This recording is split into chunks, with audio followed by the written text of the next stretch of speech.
ये इस साल के जी मेंस के जनवरी सेशन में मैथ्स में पैराबोला टॉपिक से आया हुआ एक डिफिकल्ट क्वेश्चन है।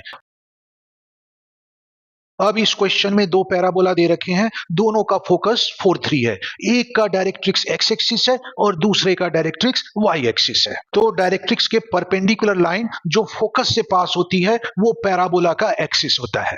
तो इसलिए वाई एक्सिस डायरेक्ट्रिक्स वाले पैराबोला का जो एक्सिस होगा वो एक्स एक्सिस के पैरेलल होगा। तो इस पैराबोला का मैंने एक रफ स्केच बना दिया। इसी तरह से एक्स एक्सिस डायरेक्ट्रिक्स वाले पैराबोला का जो एक्सिस होगा वो वाई एक्सिस के पैरेलल होगा। इस पैराबोला का भी रफ स्केच मैंने बना दिया। इन दो पैराबोला का इंटरसेक्टिंग पॉइंट ए बी है, तो तुम्हें ए बी के स्क्वायर की वैल्यू निकालनी है। तो यहां जो कॉन्सेप्ट यूज होगा कि पैराबोला के किसी भी पॉइंट की डायरेक्ट्रिक्स से जो परपेंडिकुलर डिस्टेंस है और फोकस से जो डिस्टेंस है वो इक्वल होता है। अब ए जो है वो फर्स्ट पैराबोला पर है, तो सपोज ए की वाई एक्सिस से परपेंडिकुलर डिस्टेंस k है। क्योंकि y एक्सिस इस फर्स्ट पैराबोला का डायरेक्ट्रिक्स भी है, तो a की इस फोकस से जो डिस्टेंस है वो भी k होगा।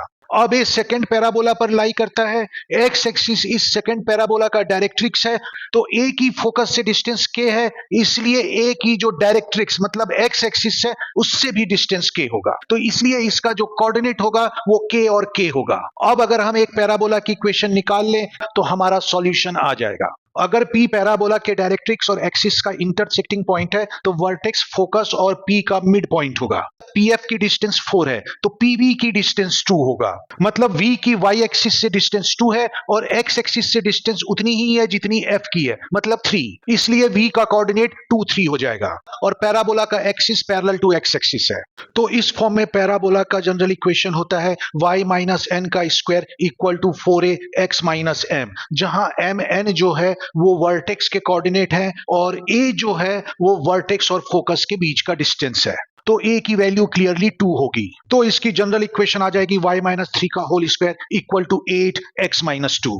अब a इस पैराबोला पर लाई करता है तो a का जो कोऑर्डिनेट है इस पैराबोला की इक्वेशन को सेटिस्फाई करेगा। तो y की जगह k और x की जगह k पुट करके सॉल्व किया तो ये एक्सप्रेशन आया। तो इस क्वाड्रेटिक इक्वेशन को सॉल्व करके जब क्वाड्रेटिक फॉर्मूला लगाया तो k की value 7 plus minus under root 24 आया। तो यहां से k की दो वैल्यू मिल रही है, तो एक वैल्यू a के कोऑर्डिनेट को बताएगा और दूसरा वैल्यू b के कोऑर्डिनेट को बताएगा। तो a का कोऑर्डिनेट 7 प्लस रूट 24 और 7 प्लस रूट 24 होगा, b का कोऑर्डिनेट 7 माइनस रूट 24 और 7 माइनस रूट 24 होगा। अब ए बी का स्क्वायर अगर हम डिस्टेंस फॉर्मूला से निकालें तो एक्स कोऑर्डिनेट के डिफरेंस का स्क्वायर तो वो होगा 2 रूट 24 का स्क्वायर प्लस वाई कोऑर्डिनेट के डिफरेंस का स्क्वायर, तो ये भी होगा 2 रूट 24 का स्क्वायर। तो ये हो जाएगा 96 प्लस 96 मतलब 192।